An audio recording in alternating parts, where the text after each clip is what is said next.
So finding a comfortable sitting position, the back is straight, the eyes are closed. Taking a deep breath and letting it out slowly. Taking another deep breath and letting it out with a sigh.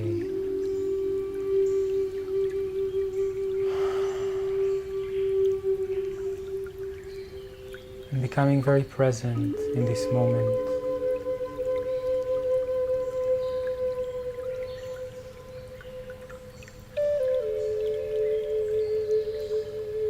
Gently bringing the awareness to rest in the center of the chest, in the heart.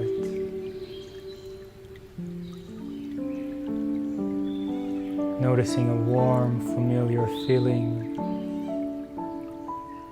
a sense of coming back home in the heart.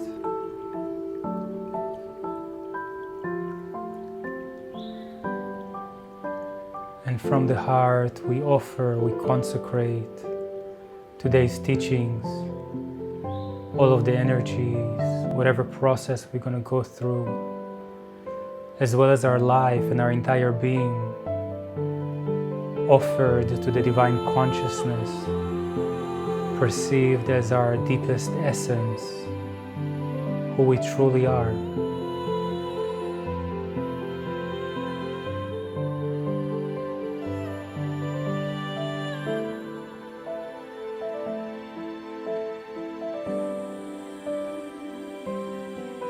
We call upon the grace and invoke the presence of the divine to come and guide us through this journey,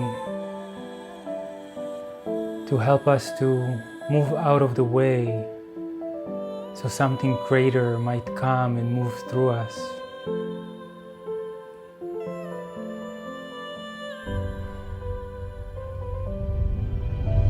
We consciously open up, let go and surrender, inviting the presence of the grace.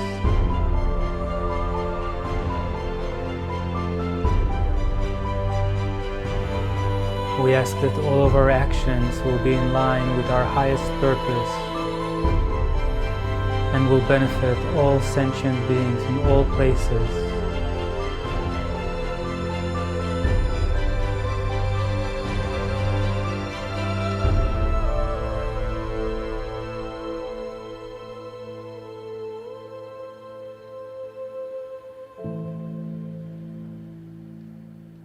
And we take a moment to invoke gratitude. So thinking about something that you feel grateful for, could be a person, a situation, the opportunity to be here today, anything at all. And really feeling the gratitude, feeling that place, that state of being, and allowing the gratitude to spring from the heart and flow to the rest of the body until every cell of your being is vibrating with gratitude.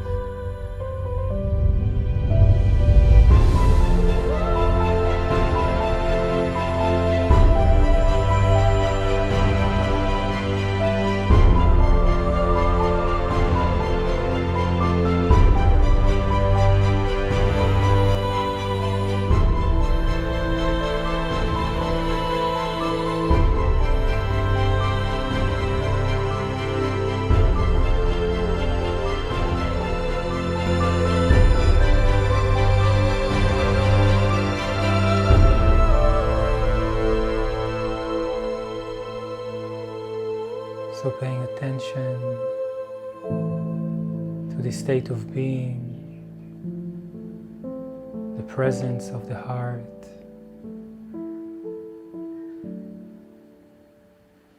realizing that as your true nature, and knowing that it's available for you to call upon whenever you need it.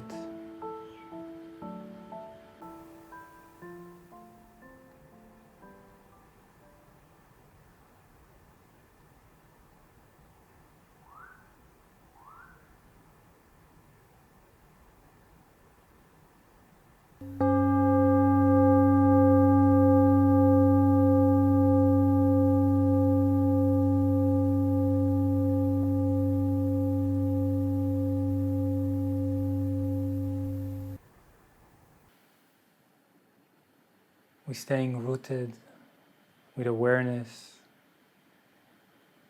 in the center of the chest, in the heart.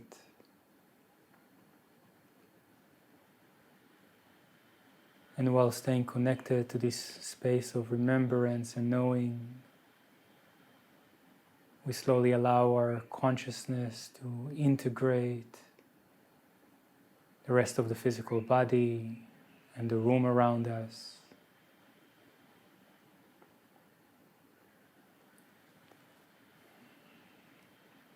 And slowly, when you feel ready, also opening the eyes.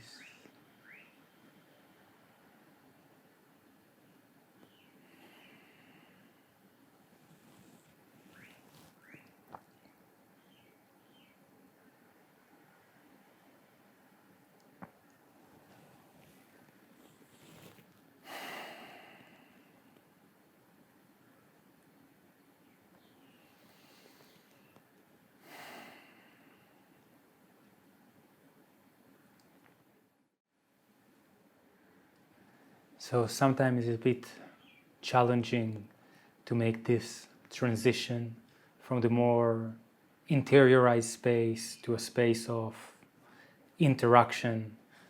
But as you will see slowly, hopefully by the end of this class, this is very much one of the essence practices or core foundation ideas in our holistic tantric vision. How to integrate the inside and the outside, the transcendent and the immanence, consciousness and energy, into a way that recognize the distinction between them, but also the unity.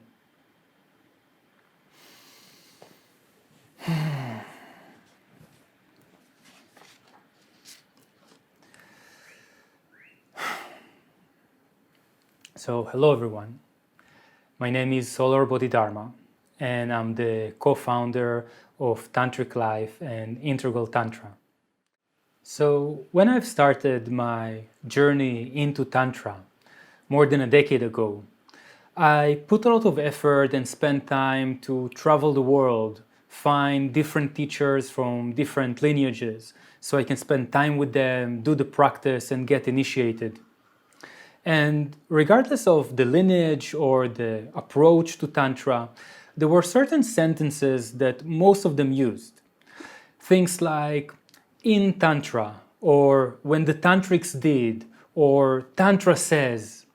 And I constantly asked myself, who were these Tantrics? Where did they live? How do we know what they did or didn't do? And what do you mean when you say in Tantra and the Tantrics? I always wanted a little bit more reference so I get what are they actually talking about and how do they actually know what they're saying. And even more, I wanted a concrete answer to the question of what is Tantra? What is it really?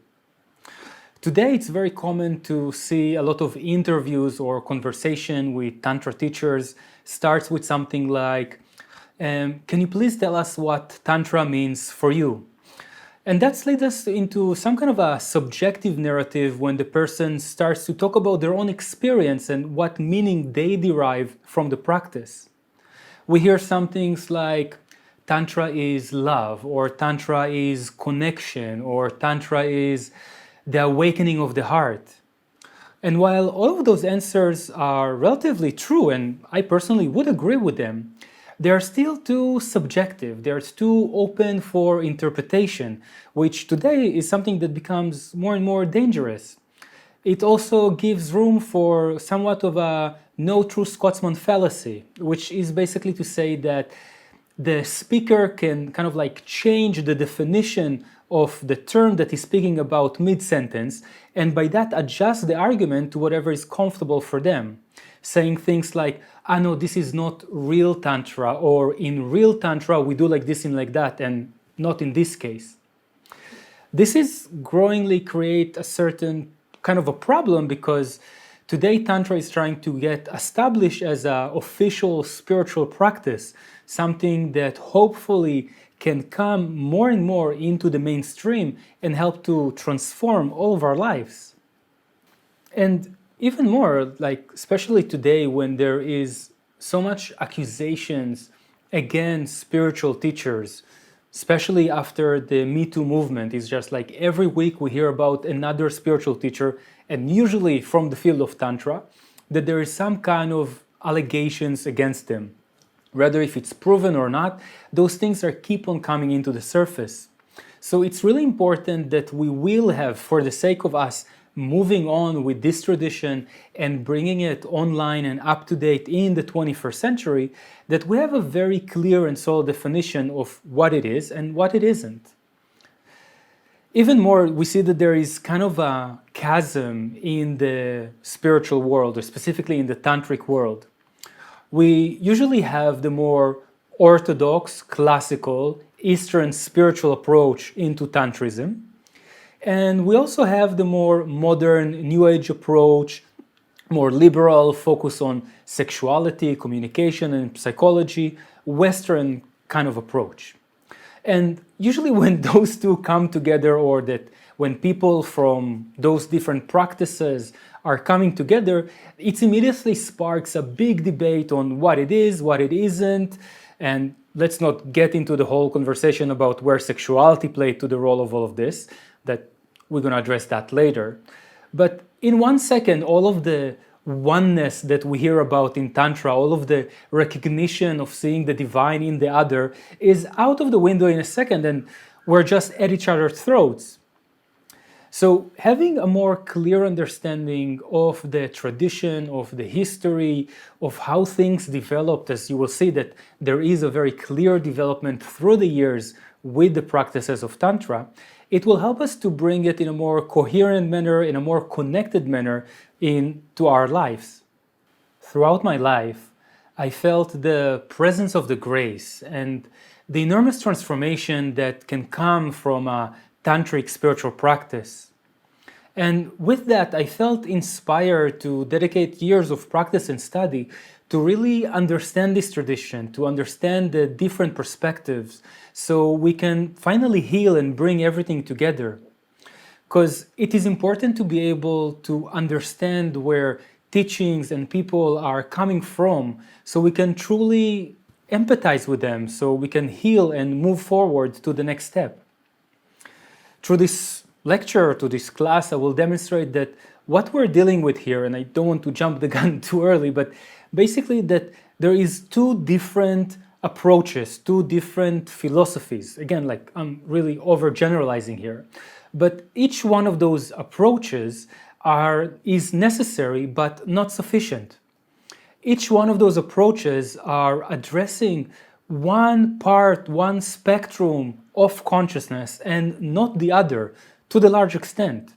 And it's only by understanding and really immersing ourselves in each one of those perspectives, in each one of those approaches, and finally bringing them together that we can arrive in a holistic tantric practice. And in this way, our journey is very much the journey from the one to the many, and then back with awareness from the many to the one. So, if you are new to the world of Tantra, if all of this sounds a little bit over your head, because I'm kind of like trying to summarize here 10 years of studies and experience into one short lecture, a few thousand years of history, don't worry, like you're in the right place. This is a really good place to start with because it's going to give you reference and perspective to what is what, to which type of Tantra, or what kind of lineage, or which kind of practice would be more suitable for you, and how to know not to miss important things on this path. As well, if you already did some Tantra workshops, maybe you are even initiated into a traditional Tantric path, Maybe you're even teaching Tantra by today. Learning the history, as I mentioned a moment ago, will really help you to understand or get in touch with the depth of the tradition and also with the more recent developments that happened through the 20th and the 21st century, and will help us all to come into a more unified and integrated vision of Tantra. All right, so before we go into the actual lecture, into the class, we'll take a 5 minutes break. There's going to be a lot of material to cover. So I recommend to bring some pen and paper so you have something to write on. Probably throughout the things that I'm going to mention, you'll have some questions, some doubt will appear. This is usually a very good sign. We want to be critical about what we hear, and I encourage you to ask difficult questions afterwards. And also get something to drink, get comfortable, stretch your legs a little bit, and in 5 minutes we will start and dive right in.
Welcome back. So now we're gonna start our journey into the history and development of Tantra. Just to give you a little bit of an overview so it's not overwhelming, we're gonna start with the very early days, how Tantra came into being, when did it all happen. We're gonna look at the classical era, which is really the pinnacle of Tantric understanding in the classical age. We'll take a look at the late medieval period, then we'll move into the 20th century, and then finally into the 21st century. And we'll see how there is a progression narrative, how there is an evolution of consciousness throughout all these various teachings. So to begin with, what we want to understand that the word Tantra itself, the way that we use it in the West, is actually a scholarly term to kind of like try to describe certain groups of people that lived in the Indian subcontinent and had in common several types of practices. Basically, there were different groups that in their esoteric practice, there was an emphasis on the work with mantra, yantra, nyasa. There was the centrality of the guru and the importance of being initiated into a lineage. There was a big emphasis on secrecy, and deity worship was very central to a lot of those practices. There's a few other things, but basically this is the idea that Tantra is an academically scholarly term that addresses a bunch of different groups. As well, another way of using the word Tantra or the term is referring to different sects and spiritual traditions that saw the agamas and the tantras, which are sacred texts, as their main body of knowledge, as the main sacred type of teachings that their lineage was following. Now, this is really important for two different reasons. First, we can see that Tantra is not one thing.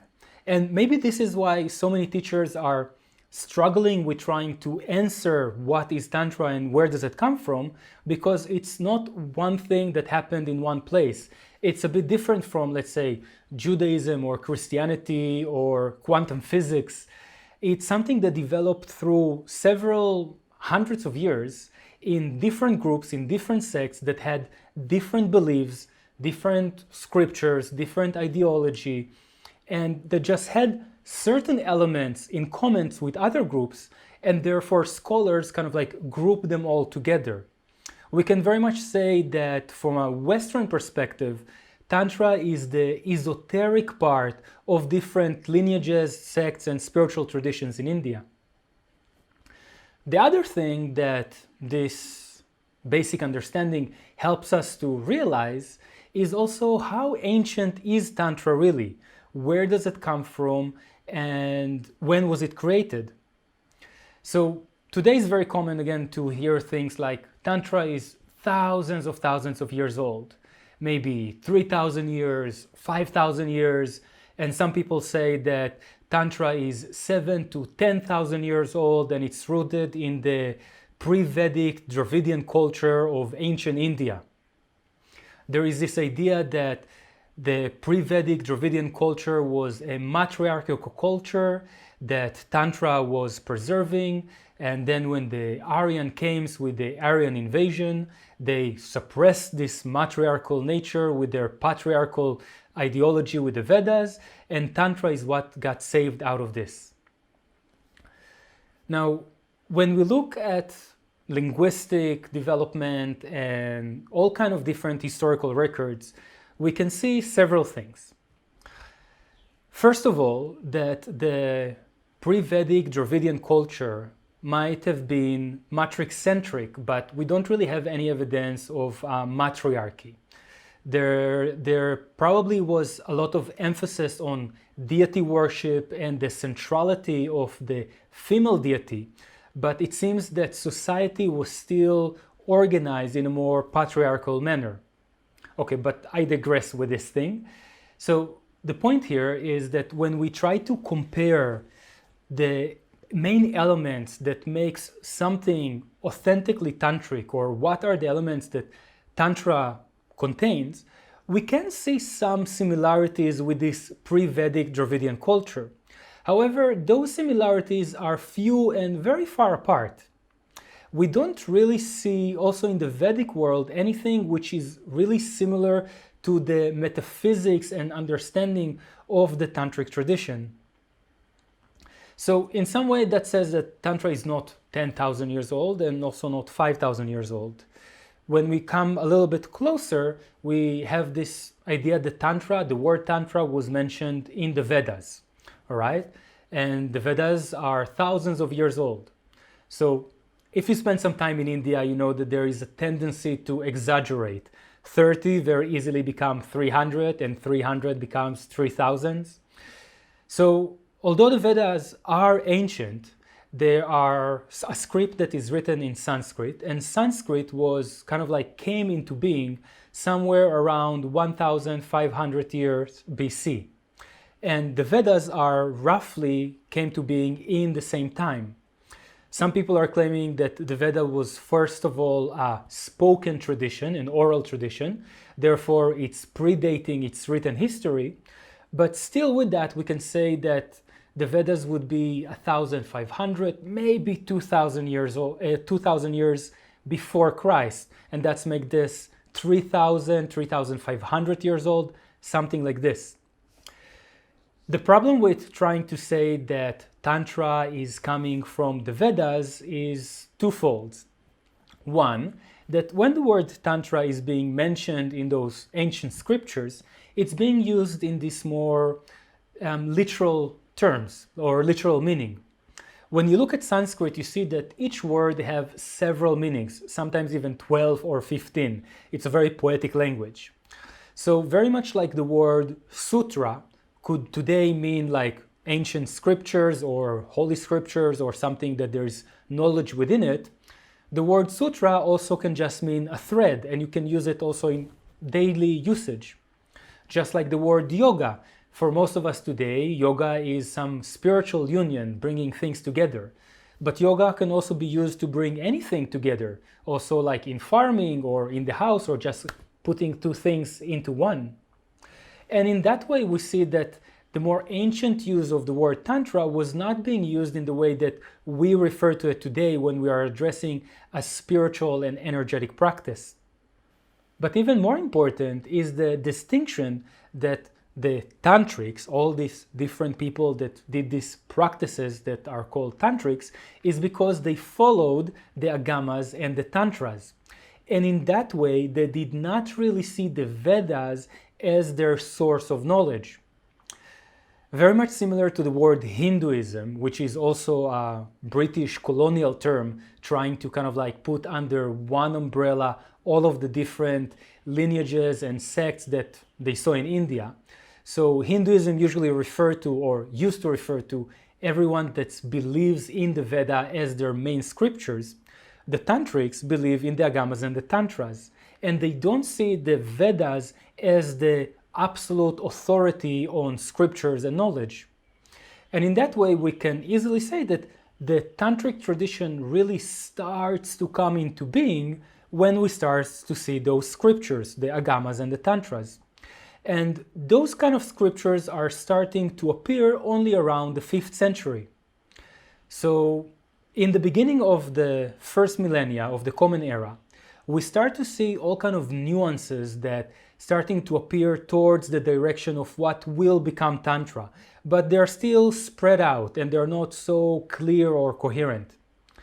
And around the 5th century, we finally start to see a more solid ideas. We start to see scriptures that we can address as tantric scriptures.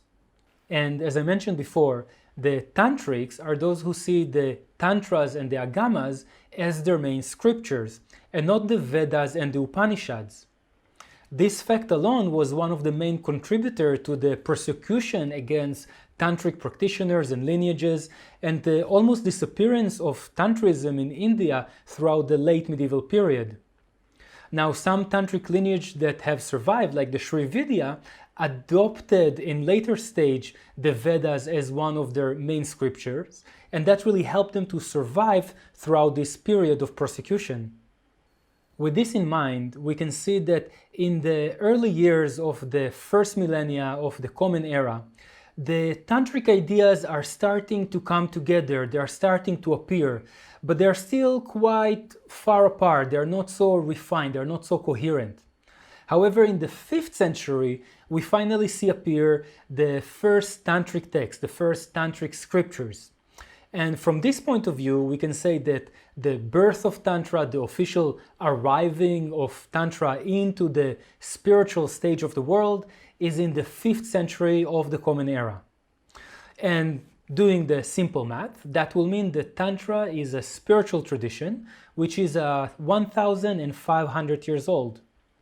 And even more when we look deeply into the development, because we're all living in certain types of cultural conditionings and everything affect and influence everything.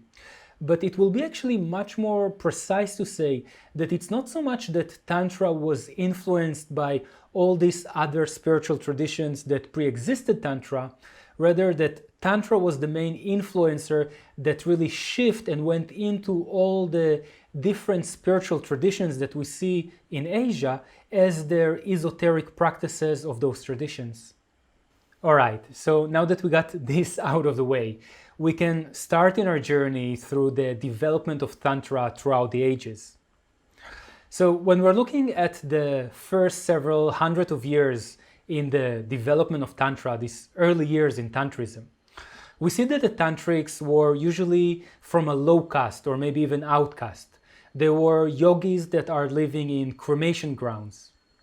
A lot of the practices that are coming from those years has to do with skulls, with consuming body fluids, with all kind of substances which are very taboo and not accepted by society.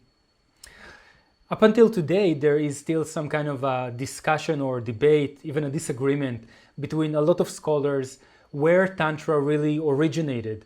Was it with the Buddhists or with the Hindus, as we refer to Hindus today? And there's not really a clear answer. I mean, whenever you ask a scholar, they have a clear answer, but then when you ask another one, they have a different clear answer. So I think it's fair to say over here that we can see these tantric philosophies are developing simultaneously both in the Buddhist canon and in the Hindu canon. And what we see is that the tantrics, they have these elements that I mentioned before. So the practice is very much focused on yantra and mantra. There is deity worship. It is very guru-centric. There is a focus on initiation and secrecy. But as well, it's a very transgressive practice. It pushes against the status quo. And it mainly pushes against the Vedic worldview. At the time, society was built in a way that the common people, the lay people, will be dependent on the Brahman, on the priest, to create the ceremony so they can do their spiritual practice and connect with God in whatever form you see it. The Tantric pushed against this idea of needing the priest as an intermediary, and instead wanted to say that the person have a direct connection with God, with divinity. And this will continue to become more and more profound as we'll go deeper into the Tantric philosophy. This brings a very interesting point, because a second ago I said that the Tantric tradition is guru-centric and there is an emphasis on initiation. And a moment later, we see that they also criticize the traditional approach towards a priest as somebody which you need in order to connect with God. So we already can see that there's a possibility for a different description, for a different interpretation for the role of the guru than what most of us see today. It's not so much being relying on a guru, but there is the necessity to be initiated so you get this support to go and discover the divinity within you. While this vision, this approach, this idea of seeing God in the first person, embodying the divine, inviting it to take a part of you, making the body as a temple for the divine to come, and seeing yourself as a manifestation merging with that divine consciousness. There was also other tantrics that were not so extreme towards the Vedic teachings. They did not dismiss them all together. Rather, they said that the Vedic and the Vedic teachings, the Vedas and the Upanishads, are basically partial teachings. One can still follow the Vedas or the Upanishads, but they will not achieve full liberation, full enlightenment. In order to achieve this full liberation and enlightenment, according to what those tantrics claimed, you had to follow the practices and the secretive exercises and tradition that you find in the tantric lineages.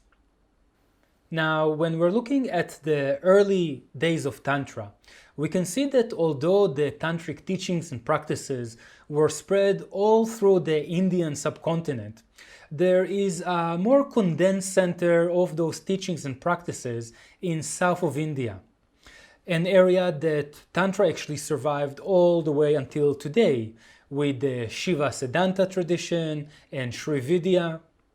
But it's only really in northern India, Kashmir and Tibet, around the 7th, 8th to the 12th century, that we really start to see this pinnacle of Tantra, this peak of the spiritual understanding of the Tantric teachings in the classic era. In Tibet, we see the arrival of Padmasambhava. The story goes that the local king in Tibet was in the process of building monasteries. And for whatever reason, whenever he would finish or he would be in the process of building that monastery, some natural disaster will happen, whether a storm or an earthquake. Something will happen and the temple will get destroyed. To the rescue came Padmasambhava. I'm putting it lightly, but it's a long and very detailed story. Basically came from India to Tibet. He created a few rituals and ceremonies and practices that he did. And he came to the conclusion that the grounds where the temples are about to be built are being possessed by demons. Very telling about the tantric vision and the way that Tantra approached things, Padmasambhava did not try to fight the demons. He did not try to kill them or see them as bad and evil. Rather, he found a way to subdue the demon, to transform them from something which is opposing the teachings and creating disbalance, to be servants and protectors of the Dharma. In this point, we really see the integration and the flexibility that the Tantric teachings had throughout history to constantly adjust and to immerse themselves into the current or the common culture.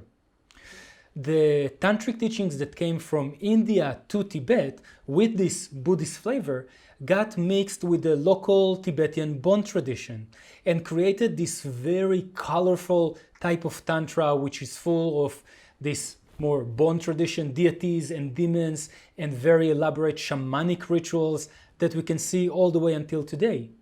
So now just to sharpen and clarify the story a little bit more. So Tantrism already existed in some form in Buddhism prior to that in India. But it's only with Padmasambhava that Buddhism is arriving into Tibet and mixing with the Bon tradition and creating what we can consider the third turning of Buddhism, moving from Theravada Orthodox Buddhism to Mahayana Buddhism and then into Vajrayana Buddhism, the schools of Mahamudra and Dzogchen. While all of this is happening in Tibet, in northern India, Kashmir, we start to see the development and the birth of this very unique tradition with a supreme non-dual vision that we refer to today as Kashmir Shaivism. Somewhere around the 9th century, Vasugupta, the great saint, wrote the Shiva Sutras, which is kind of like the first text that starts this tradition. According to the legend, Shiva appeared to him in his dream and told him to go to a certain rock on a certain hill and touch the rock. In the morning after, when Vasugupta awoke with this intense feeling of inspiration from the dream, he went to the location and actually saw the rock. Apparently there was nothing appearing on the rock, and Vasugupta leaned forward and touched it. In the moment that he touched the rock, according to the legend, the Shiva Sutras appeared before him, and after he sat down and copied it and wrote the Shiva Sutras. A few years later, in the 10th century, we see Kshemaraja and his teacher Abhinavagupta. Abhinavagupta is one of the main biggest names in Kashmir Shaivism. He really helped to shift and to renew a lot of the concepts that we consider today as the foundation of classical Tantra. He wrote the Tantra Sara and the Tantra Loka, the Light on the Tantras, which in many ways are a summary of all the Tantric teachings. So very much like the Vedantas did to the Vedas, they kind of like summarize them all. Abhinavagupta, and also in the works of Kshemaraja after it, they really bring the essence of the Tantra, the essence of the teachings. Kshemaraja also wrote the Pratyabhijna Hridayam, which is the heart of recognition. And both of their works really influence all the different Tantric schools. So we already established that there were a lot of different Tantric schools throughout India, in Buddhism, in Shaivism, in Vaishnavais, in Shaktais. We didn't go into the details of each one of them, but there's a lot of different lineages and traditions.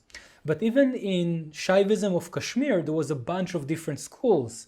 There were the Trika, the Krama, there was the school of Spanda, there was this developing of Hridaya, the spiritual heart as a core of consciousness.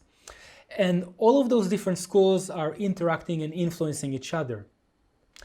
Okay, you know what? Actually, in order to really understand how significant and how profound was this non-dual, supreme non-dual realization that came in the Kashmir Shaivism teachings, we need to understand a little bit more about the philosophies of India prior to that. So in the philosophies of India, there are orthodox philosophies and non-orthodox philosophies. The orthodox philosophies will be philosophies that acknowledge the Vedas as their main scriptures. And as we already saw, Tantra will not be considered an orthodox philosophy because they don't see the Vedas as the main scriptures. And we said excluding like the Shiva Siddhanta and the Sri Vidya, but it's a little bit more complex over there. But the orthodox philosophies are 6 different approaches to life, to reality, that are normally grouped in groups of 2. The first 2 are Samkhita and Yoga, which is kind of like a sister philosophy to Samkhita. And here we're talking about yoga as an Indian spiritual philosophy, not as the Hatha Yoga that we do today. We're going to talk about this a little bit after. And Samkhita and Yoga are dualistic philosophies. What do we mean here by dualistic? So it's very different from the Western idea of dualism, like Descartes dualism, the separation of the mind and the body. I think, therefore I am. That's not it. Here dualism is the idea that in existence there are 2 different forms, there are 2 different things, for no better word of putting it. And those 2 things are independent from each other. We have consciousness, which is unmanifest spirit, and we have matter. Both of those things are existing, both Purusha, which is the spirit, and Prakriti, which is matter in the world. They're both there. They're both existing, and we acknowledge both of them. However, the philosophy here tells us that suffering comes with the identification with matter, with Prakriti. And what we should do in order to liberate ourselves is to abandon Prakriti and abide ourselves in Purusha. And therefore it's an ascetic and a transcendental philosophy. When we move to the next two, they're a bit more focused on epistemology and ways of knowing. There's a bit more of empirical engagement towards life. And in the last two, there's just more a bit of an emphasis on the studies of the Vedas. After going very, very briefly over the Sat Darshanas, the 6 orthodox philosophies of India, we're really not doing justice to them in this point, but just to get to the point, we also want to look at Advaita Vedanta, which is a growing spiritual philosophy based on the Upanishads. And in Advaita Vedanta, Advaita here points non-duality. So we had in Yoga and Samkhita, it's a Dvaita philosophy. And in Sanskrit, A usually apply negation. So Advaita is the non-two philosophy or non-two Vedantas. And it's very interesting that they're calling it non-dual or not two philosophy, because this philosophy, the Advaita philosophy, acknowledges that yes, indeed, there is only one thing in the universe. There is no two, like we said before. There's only one. There's only one thing in existence. And this one thing is the Supreme Spirit, is the Self, is Atman, is Brahman, is that transcendental thing. However, everything else that you see in existence, this is just a figment of your imagination. It's a case of wrong identification. It's an hallucination. It doesn't really exist out there. This is this Mahamaya, the illusion of life. And the way to achieve liberation is to wake up, realize this is not really happening. None of this actually exists. It is a dream. And you can liberate yourself by fully abiding into this Brahman and dissolving into the absolute consciousness.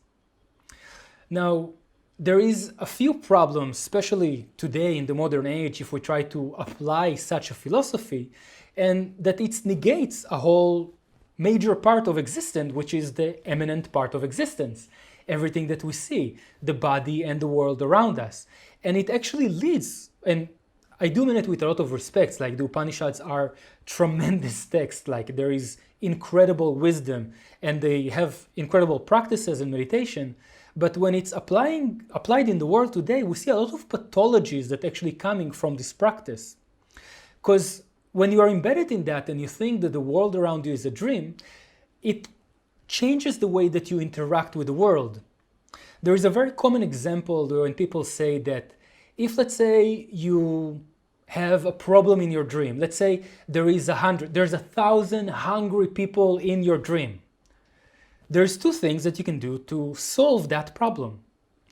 One, you can find a way to dream something else. You can find a way to dream into that existence that you are feeding all those people and those people are not hungry anymore. On the other hand, you can just realize that it's a dream and wake up. And in that way, some people misunderstand or take these teachings to constantly just transcend the world, not to care about the world and the ecology and things like this, because who cares? Not only that it's not real, the whole point of our spiritual practice is to get out of the world, and we're not coming back here, so the hell with it. The Tantric teachings really turns the table. They found a way to bring both the realization of the dualistic traditions and the non-dualistic teachings into a coherent philosophy. What they're doing over here, they are saying that there is actually, it's true what the Vedantics are saying, there is only one, there's only oneness. But that oneness actually includes everything, the transcendent and the immanence, the unmanifest world and the manifest world, all the aspects of transcendent consciousness and eminent energy. This body, this world around us, it is real, it is existing, and it's an expression of the divine consciousness just as much as the consciousness and the transcendental part. Now, maybe to you today, after you heard this concept since the 60s, that we are all one and our nature is bliss, it's like, oh yeah, I heard it before, that sounds good. At the time, those concepts were really revolutionary. They really changed the way that the metaphysics of the spiritual understanding and the spiritual practice came into being. they also transform the spiritual practice from being a monastic practice, a practice that is ascetic, that in order to fully be embodied in their spiritual tradition, specifically, first of all, it's only available for men. And as a man, you need to shave your head and smash your balls and sit in a cave or dedicate your life into the monastic order, because otherwise you are just following your desires and lust, and this is from the devil, so to speak, in our Western language, to a practice which is a householder practice, a practice that you don't need to renounce your life because you realize that your life could be a dance of the divine, it could be a worship of the divine. Your life is an expression of the divine dance, consciousness and energy, hiding and revealing each other in each moment. Now, just to be completely honest and transparent over here, although we're seeing this growing tendency to embrace this supreme non-dual vision that wants to include everything in reality, both transcendent and manifest, embracing Shakti as an expression of the divine, as the divine itself, we still see some elements that still stay transcendental. We still have elements in the practices, in the scriptures, in the general notion that is using Shakti, that is using energy, utilizing it in order to reach into consciousness, still pushing into the transcendent and beyond. And with that, we also have some elements which are still dogmatic and fundamental. I mean, in Kashmir Shaivism of the 8th to the 12th century, we see very progressive thinking, things which are rational and even trans-rational. But there's also a lot of literal mythic ideology. And we can see that in the story of Vasugupta and the rock. When you talk with people, even scholar practitioners, that coming from the non-dual Kashmir Shaivism tradition, they will say that this legend is not really a legend, but something that actually happened. Vasugupta actually saw Shiva. Shiva actually manifested in a dream, and he actually went to a rock and touched it, and the Shiva Sutras appeared before him. And those are basically ideas or perspectives that are coming from a dogmatic and a literal mythic stage of development, something which is problematic in any religion today in the postmodern world. So we want to give reverence and to appreciate this phenomenal approach and progression that we have in the teachings of Kashmir Shaivism in the classical era, but also knowing that there's still limitation in that realm. And in order to bring the teachings into the current stage, into the modern age, there's still a few more steps that we need to take. Okay, so that was quite condensed. That's a lot of information, I know.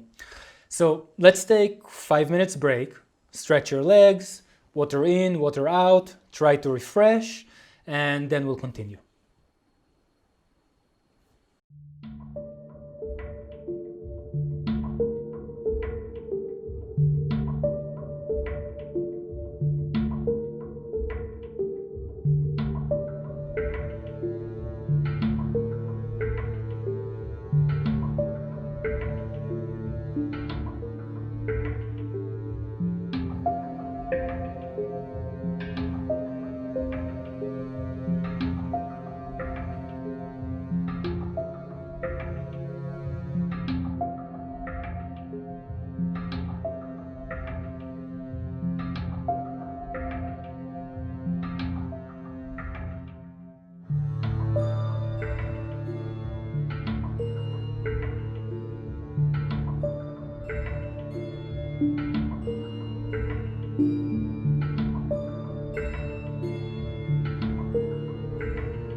Welcome back.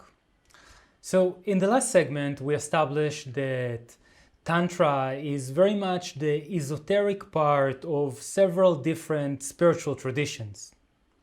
And that in its peak, it described the supreme non-dual vision, something that really came into being between the 8th to the 12th century. Something that was really revolutionary, a certain type of philosophy and metaphysics that did not exist in India up until that time. There were several things that really supported this emerging of this tantric philosophy, specifically in those eras. One of them is that the general culture and the kings and the patrons of those lands, so in India, really supported spiritual practitioners. So there was special quotas, there was special support for people that wanted to fully dedicate their life into spirituality. In the same time, there was somewhat of emphasis on bringing people together to study and practice different philosophy. Something which is very progressive for that day and age. Actually, it's progressive even today. A very good example of that could be seen in the Nalanda University. The Nalanda University was a foundation in eastern India, roughly where is Bihar today. And it was considered to be mostly a Buddhist university. Now, although it was a Buddhist university, they were studying Mahayana and Hinayana Buddhism. They were also studying yoga and Samkhita and some elements of Vedanta. And that really brought a lot of people from different places together.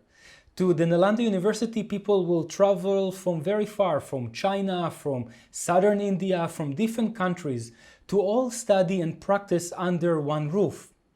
That brought a combination of different ideas from different countries and from different practices, and allowed the investigation and for the practice to go much, much deeper. Now, from the 13th century onward, we enter into the late medieval period, and what is usually being described as the decline of Tantra in India. The supreme teachings of the non-dual vision seems to disappear, and only the schools that adopted the Vedas as their main scriptures managed to survive. This has to do a lot with the Mughal invasion and the growing Muslim influence in India. And what we see in Tantra in those eras is the Tantra becomes much more shamanistic. I mean, those elements were there before, but now they are more pronounced. There is more animal sacrifice, all kind of rituals which are more focused on power and achieving more mundane results. This is a nice thing to know because today we have the notion that what makes Tantra as a spiritual practice actually tantric is that it's a spiritual practice. It's focused on the liberation of the self. But when we look even in the classical teachings, it will be only fair to mention that there are a lot of other practices that are focused at power, that are focused on mundane things, like I said, like how to have a better husband or a better wife, how to get better crop, and all the way into black magic and hurting other people. Now, although we mentioned that those things are there, we still address Tantra as a spiritual tradition because when we look at the overview at the majority of the teachings, it could be described as a spiritual tradition, as a body of teachings which aimed at the liberation of the self, to the awakening of the individual in the body within one lifetime. So although Tantra declined in India throughout this late medieval period, in Tibet it kept on flourishing almost up until today, or at least the Dalai Lama needed to flee Tibet and move to India. We see the growth in the schools of Vajrayana and the practices of Mahamudra and Dzogchen. Those practices were inspired and based on the teachings of the Mahasiddhas, the great 84 enlightened beings. The 84 Mahasiddhas lived a little bit before that, in the more golden period of Tantra in India, and were related to all streams of society, both Buddhist and Hindu. They were kings and servants, poets and artists, and even prostitutes. And their tantric message was that liberation and spirituality is available for everyone, regardless of your caste or your role in society. Around the 14th century, we have another very important event in the world of Tantra, and that's the birth of Hatha Yoga, based on the teaching of Matsyendranath and Gorakshnath. Now, this is a very interesting point to know because today, when Hatha Yoga is so popular and there is many TTCs about it, usually in those programs, when it comes to the philosophical part of Hatha Yoga, the main text that is being brought forward is the Yoga Sutras of Patanjali. Now, the Yoga Sutras of Patanjali are usually dated to something like 400 BC. And now we're saying that Hatha Yoga actually came into being only in the 14th century. As well, when we're talking about the Yoga Sutra of Patanjali, those yogas that he systematized are part of the yoga philosophy, which is related to Samkhita, this dualistic philosophy from the orthodox teachings of classical India. And when we're talking about Hatha Yoga as a tantric tradition, we're talking about a philosophy that have a very different metaphysic and approach to spirituality. So knowing that and seeing the historical dates, we can say that Patanjali had nothing to do with Hatha Yoga, and he could not even vaguely give commentary on Hatha Yoga because Hatha Yoga did not exist for another 1,000 years after he wrote his text. Instead, it will make much more sense to try to immerse yourself in the philosophy and the teachings of Tantra, or more specifically, the teachings that Hatha Yoga is based on. We have three main texts, starting with the Hatha Yoga Pratipika around the 15th century. Then we have the Geranda Samhita around the 16th, maybe even 17th century. And finally, the Shiva Samhita in the 17th or 18th century. The dates of those texts are a little bit debatable, but it's roughly as I presented. Moving forward into the 20th century, we see two very distinct lines of development.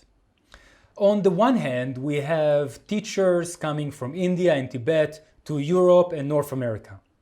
There is a growing interest in classical teachings, and even more work in academia is being done on the study of Sanskrit and Shaivism.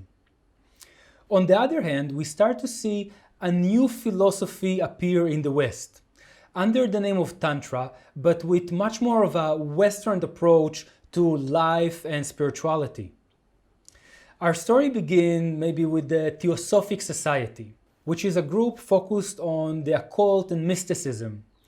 They are influenced to a degree by the perennial philosophy, which is a philosophy that claimed that all spiritual traditions throughout history have some things in common, and they're all different paths leading to the same mountain. And basically, drawing from this idea, you can say that you can take things from different philosophies and it will all eventually lead you to the same goal. The Theosophic Society was very much influenced or drew ideas from Egyptian mysticism, Jewish Kabbalah, and practices from India, yoga, and Tibet. Madame Blavatsky, which was one of the founders of the Theosophic Society, took all these things together, brought them in, and created a new metaphysic, a theosophic type of metaphysic and philosophy that later on would actually influence a lot the way that we view yoga in the West. A few years later, after the Theosophic Society is already well established in the US, we see the official birth of American Tantrism with its founding father, Pierre Bernard. Pierre Bernard was an American yogi. He was actually initiated by an Indian teacher. He studied and practiced Hatha Yoga. And he was very much fascinated by the supernatural powers that Hatha Yoga practice can give you. He studied hypnotism and was very much emphasizing the role of sexual practices in Tantra and Yoga. It's very much due to his work that later on in the New Age era, Tantra will be mostly associated with sexual practices. Pierre Bernard actually founded the American Institute for Tantrism in California in 1906. And he was also somewhat of the first tantrapreneur. So he was a businessman, he was dealing with sports and real estates, and he also used Tantra as a commodity, as a way to make money. And he sold his ritualistic sexual practices mostly to the upper class. He was known to be involved in all kinds of scandals. He used to sleep with his students, and eventually there was also a few lawsuits against him. Some of the accusations were around harassment and even rape. And later on, some of the students that had sex with Bernard claimed that during the interaction, they felt that they were under an hypnosis and that they actually really regret everything that they did with him later on. Another very influential character that really shaped the way that we see Western Tantrism today is actually no other than Aleister Crowley. Aleister Crowley was really interested in Tantra. He even went to India to hopefully get initiated and to meet Tantrics and to study from them. But he definitely had his own spin and his own way to explain what Tantra is that was not really connected to the tradition. He focused again on these capacities of power, magic, occult, and mysticism. And the emphasis on sexual practice was very prevalent in his work. Aleister Crowley was really pushing against a lot of the puritanistic ideas of the Victorian era. And he wanted to liberate the human sexuality, to find freedom in expression, and to harness the power of sex. With the years, he was also part of the OTO, which is an American cult that is functioning until today. And he actually wrote some initiator sexual rituals for this cult. And even today, around the world, apparently unknowingly, some of the practices, rituals, and exercise that people are doing in New Age Tantra workshops are actually coming from Aleister Crowley and the OTO. The main point here is that in Western Tantrism, instead of the focus on the liberation of the soul, the practices of meditation, and more element of transcendence, there is much more of emphasis on sexual practices and embodiment. Way to harness the sexual energy in order to manifest better life, better emotions, supernatural capacities, and in some cases also the spiritual pursuit of liberation. And we can really see all of those things coming together from the 70s onwards with the official beginning of the New Age movement and what we call New Age Tantra. The New Age movement did a few things. Some of them were very beneficial, some of them are a bit more challenging. On the one hand, it created somewhat of a spiritual buffet. The New Age movement is a very pluralistic movement that believes that all culture have something in common, very much similar to the perennial philosophy. And with this, it allows people to draw different practices from different religions, creating some sort of a buffet. The problem with that is that most of these practices lack structure, and there's not like a coherent system or a clear idea what New Age practice really is, what works, what doesn't work, and who is an authority in the field. But overall, the New Age movement brought spirituality from the Brahman, from the priest, from the institute back into the hands of the individual, and allowed people to tailor for their own self practices that they felt inspired by. Contemporary to the New Age movement, we also see the teachings of Osho. And I want to emphasize here the difference between Neo-Tantra of Osho Rajneesh and New Age Tantra. Osho was an Indian spiritual teacher that drew his teachings on all kinds of different Indian traditions. He taught some elements of classical Tantra, he read traditional text, but he had, of course, his own interpretation and his own personal agenda. When he was confronted and people said that what he's doing is not classical Tantra, very surprisingly because Osho was a very controversial person, apparently he agreed and said that what he's endeavoring to do is not to teach anything which is classical or traditional. Rather, he invented a new form of spirituality, a spirituality of Zorba the Buddha, some type of Tantrism which is adjusted to the modern era.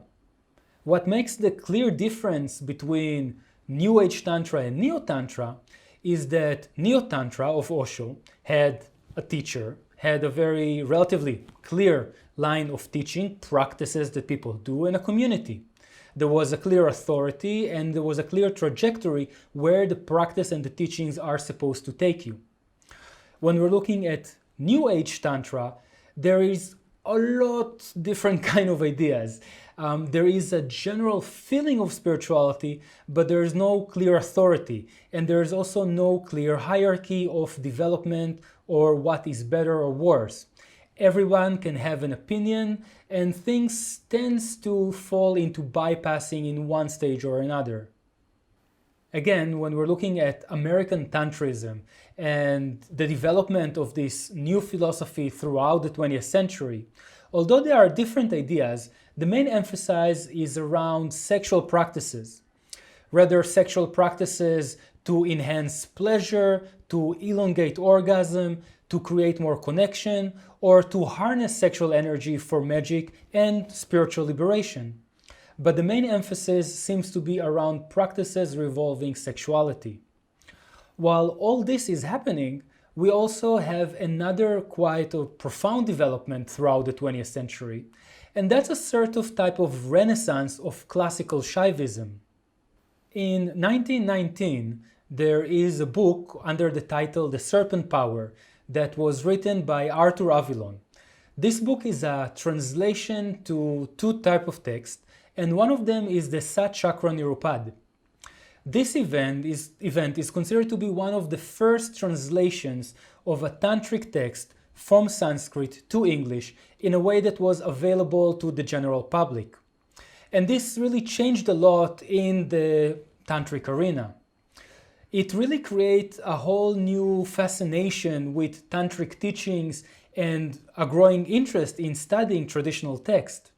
At the time, Tantra was considered in academia as some kind of Hindu mysticism, some weird, taboo sexual practices that no respectable person would want anything to do with.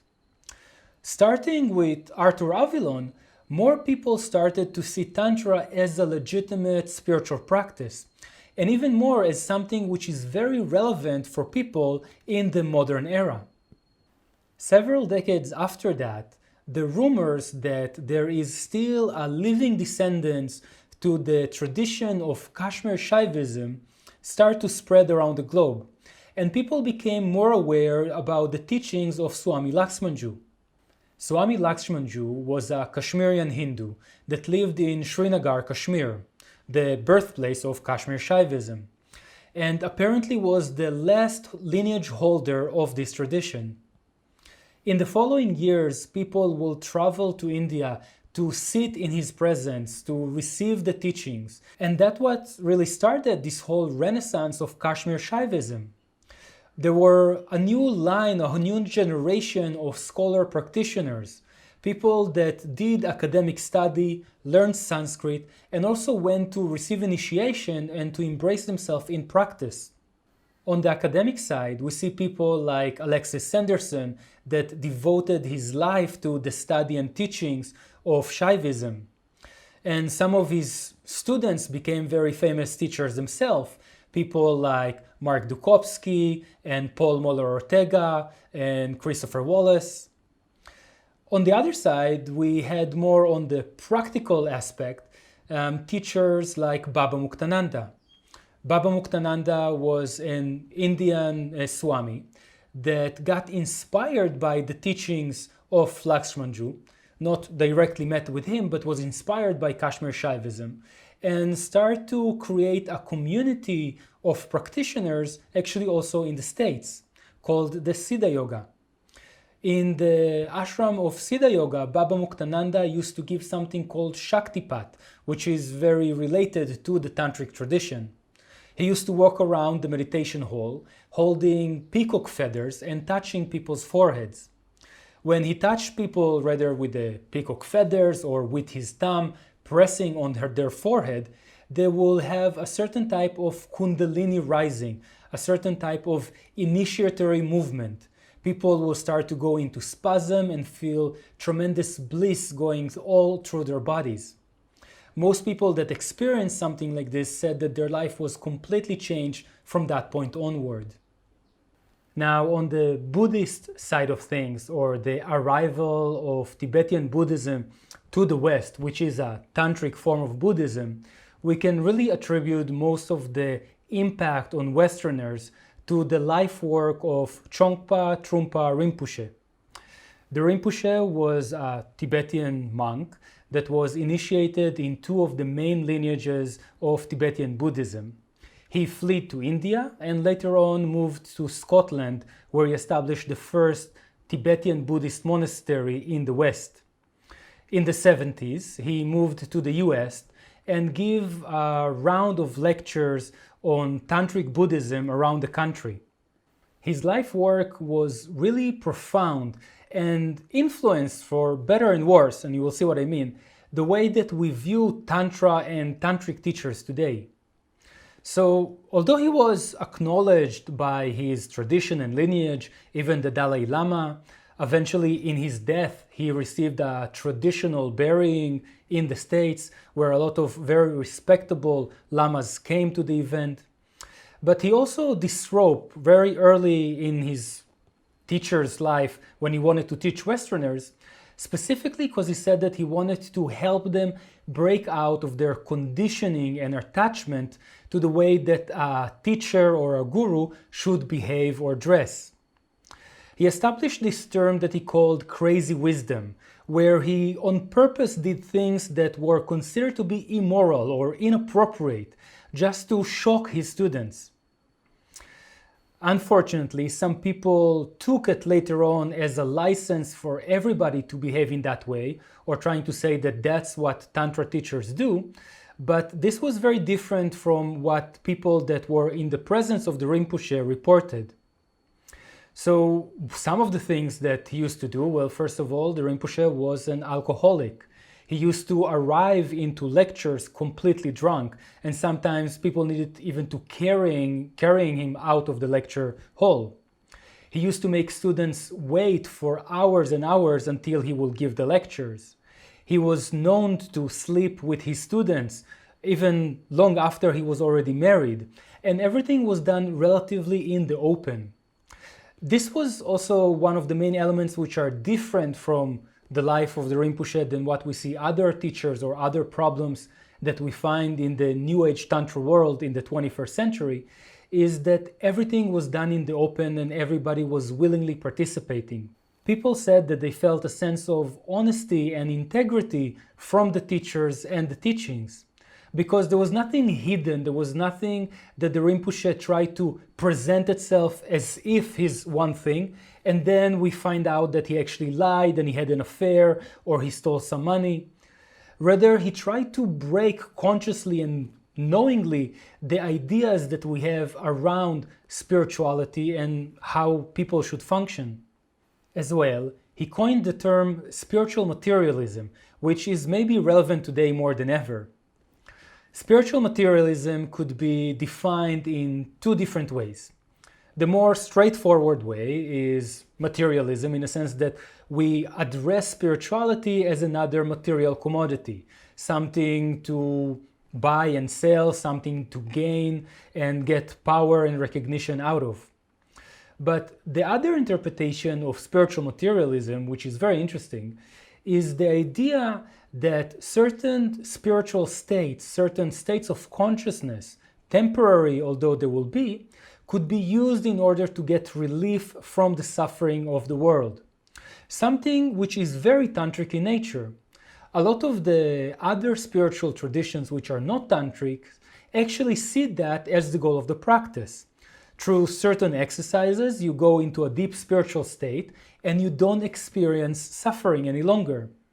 Through spiritual materialism, when we understand that this is a very materialistic way of watching or feeling the teachings, we understand that we don't want to escape, we don't want to run away from life and from unpleasant event. Rather, we need to transform the whole experience together and to find that there is room in life to pain and suffering, to difficulty and hardship, and that all of those things could be integrated as elements on the path. In the 21st century, both New Age, Western Tantrism, and Classical Tantra both keeps developing and becoming more known to the public. And there's also start to be more of a debate, almost a conflict between these two different approaches. On the classical tantric side, we can definitely note the work of Christopher Wallace, or as he's known in his spiritual name, Harish. Harish wrote an incredible book that really closed the gap between academia and the general public. Up until this point, and this is part of the criticism on classical Tantrism in the West, most of the information that was available on classical Tantra was available only to people that wanted to immerse themselves in more of a Hindu Shaiva culture, find traditional teachers being initiated and having this a little bit more of their lifestyle, or very dry academic and complicated text on the matter. There was nothing really that was friendly for the user and could be explained to a common person.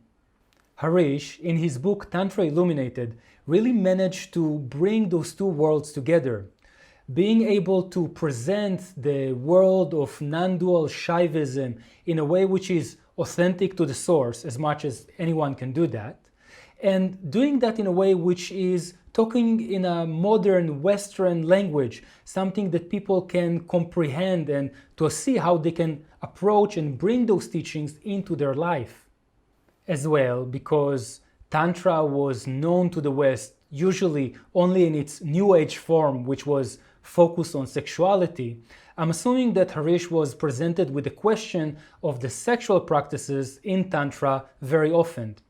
And maybe this is why he made a point repeatedly to claim that there is no connection between the New Age tantric practices to what we see in traditional Tantra. That there is no sexual tantric practices in the tradition, and even in the places that there are some kind of sexual practices, because they are mentioned in text, those are having a very different context. They're mostly transgressive, and the whole intention and the reason to engage with them is very different from what we see in the New Age world. On the other hand, it was evident that those classical teachings, although as profound as they are still somewhat dogmatic, are still somewhat literal mythic, and do not really appropriate or adjustable to the modern lifestyle. While we can see a growing interest and a real fascination in classical non-dual Shaiva tantric teachings in the general public, there's also a growing level of criticisms and issues that we see with traditional approach. First of all, generally speaking, traditional approach is a bit more dogmatic and literal mythic. And we also saw the problems and the issues that spiritual teachers that were following a traditional path had to integrate into modern culture. Again and again, we see problems with dealing with money, relationships, problems with the personality, all the way to sexual harassment and sexual abuse. Things that were not really acknowledged or addressed in the traditional teachings.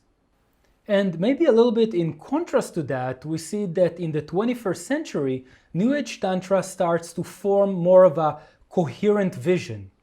We see much more of psychological practices and approach, things from Freudian practices to Jungian practices, healing the inner child, learning communication, working with archetypes, and really emphasizing self-development and emotional growth, things that we do not see in the more traditional classical approach.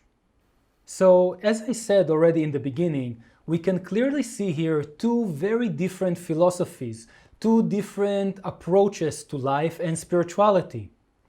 The more classical Eastern traditional one is focused on going deeper in states of consciousness, realizing your true nature and achieving enlightenment, freedom, liberation. While the Western Tantrism is more focused on emotional growth, stages of development, increasing your perspective, and practices of embodiment. Now, just for the sake of accuracy, there are some elements within classical Tantra which emphasize ideas of embodiment, but they're nothing like what you see in the New Age psychological practices. And there are some schools in New Age Tantra that practice meditation and focus on enlightenment, but still, again, nothing like what you see in the more classical approach.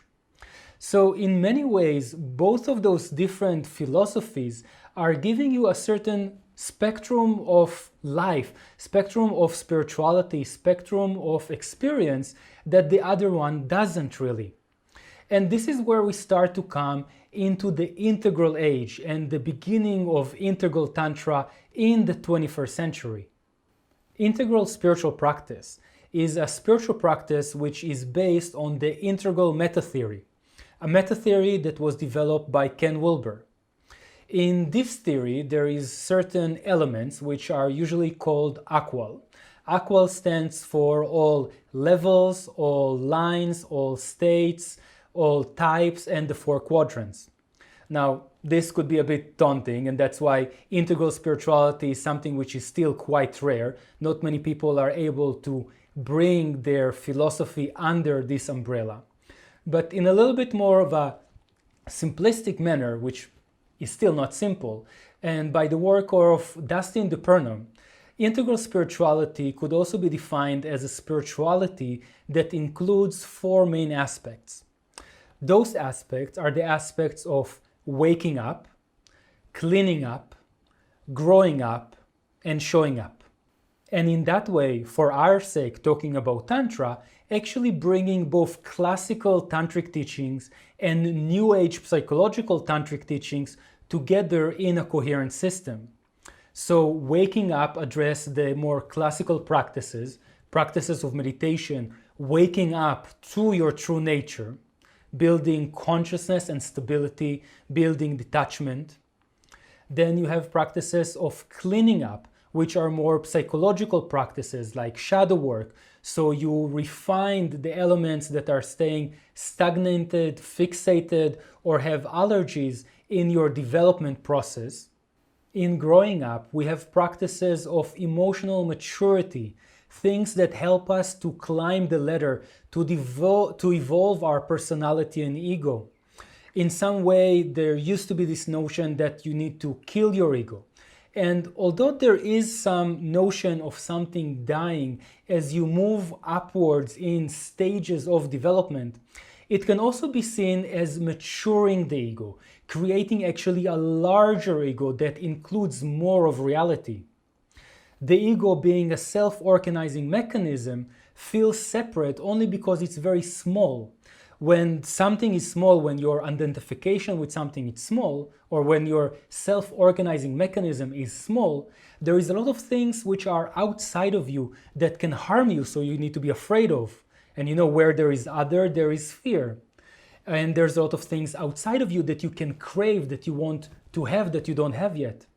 But as your ego mature, as your ego grow to include more and more things, from egocentric to ethnocentric to world-centric to cosmic-centric, you also grow from being selfish to care to universal care, until everything in the universe is included within this feeling of I-ness. So there's nothing anymore outside of you that you need to reach for, and there's nothing outside of you that can come towards you and harm you. And finally, none of this will mean anything really without showing up. Showing up in many ways is the yardstick for our spiritual progress, is the way that we bring back to the community and life, is the way that we bring the spiritual practice from the yoga mat, from the psychological process, and into life, into the people that we love, or even to the people that we don't.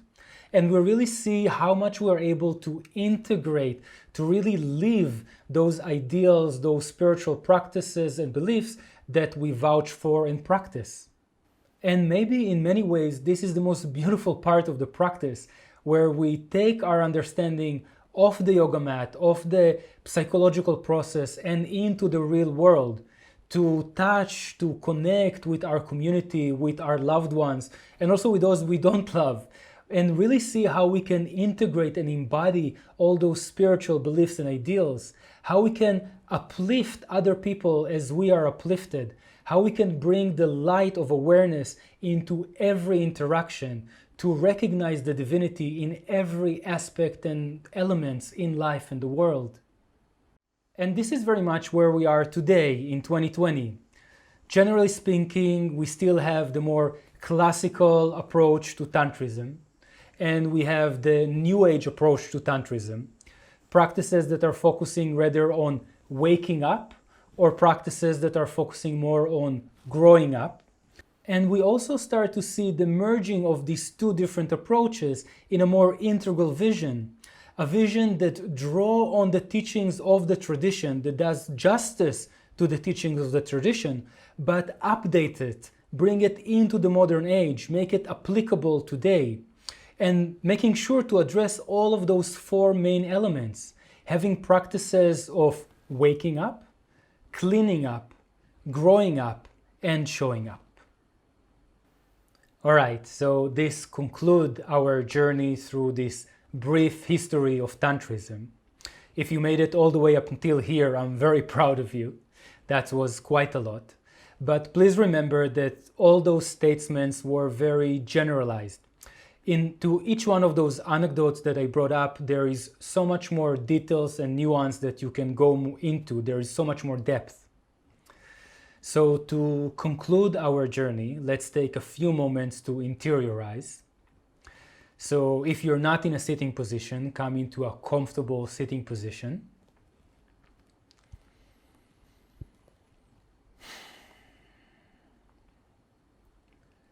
Having the spine straight, the eyes are closed.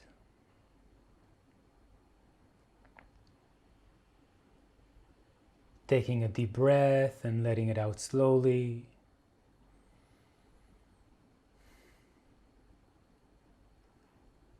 Taking another deep breath and letting it out with a sigh.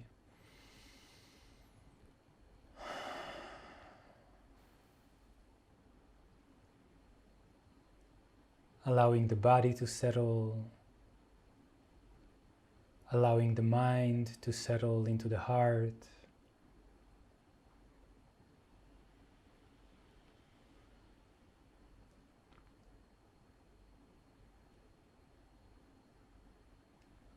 With each breath, centering, ourselves again and again in the center of the chest, in this familiar feeling of coming back home in the heart.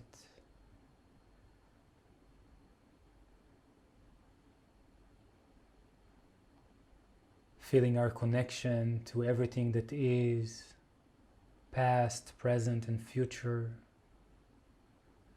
Feeling our connection to all beings at all places.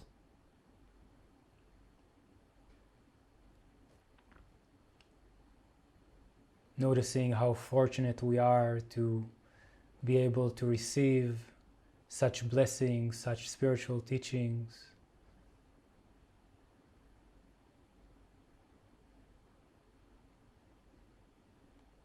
Becoming aware that in this vast reality where we are connected to all beings, there are endless enlightened, awakened beings that are bestowing blessing upon us.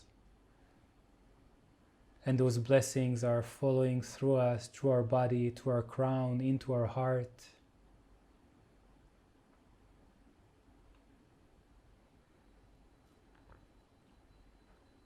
And in the same way, we extend our blessing, whatever fortune we have in our life, reaching out to other beings that we are connected to that might not be so fortunate.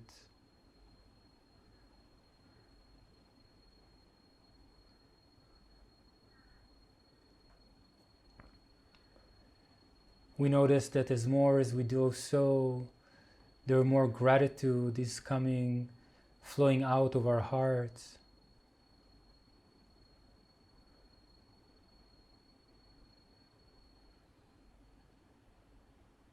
Gratitude to our lives, gratitude to the people around us, to the opportunities that we have, with all the challenges.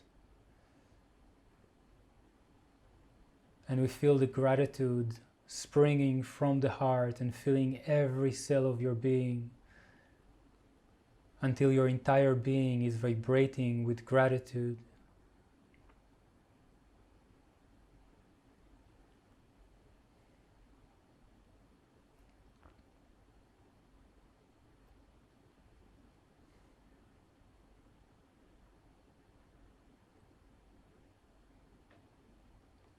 Feeling this presence and keeping the awareness in the center of the chest, in the heart, in this feeling of belonging and remembrance, we start to expand our awareness to include more parts of our physical body,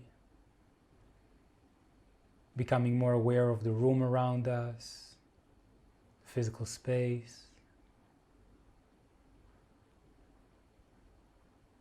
And with the upcoming exhale, while keeping the awareness rooted deeply in the heart, we also softly open our eyes.